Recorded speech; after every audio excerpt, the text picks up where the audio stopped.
এ কেমন মোনাজাত, এ কেমন সুর, যে কেউ শুনলে চোখ দিয়ে পানি আসে।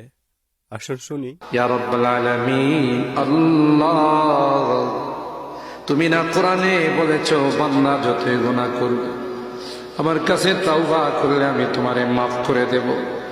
মনে বড় আশা নিয়ে আল্লাহ তোমার শাহী দরবারে ভিক্ষুকের মতো হাত বাড়াইলাম।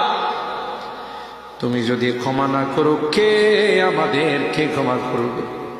কে আমাদের মাফ করবে? ভিক্ষুকে একজনের কাছে ভিক্ষা না পেলে আরেকজনের কাছে পায়। এক দুয়ার থেকে বিতাড়িত হলে আরেক দুয়ারে যায়।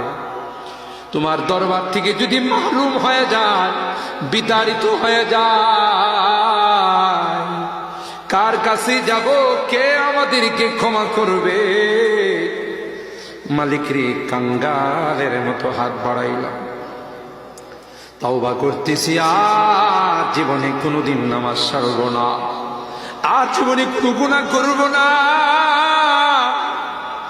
আর জীবনে কোনোদিন বেপরদায় চলব না, আর কোনোদিন সুদী লেনদেন করব না।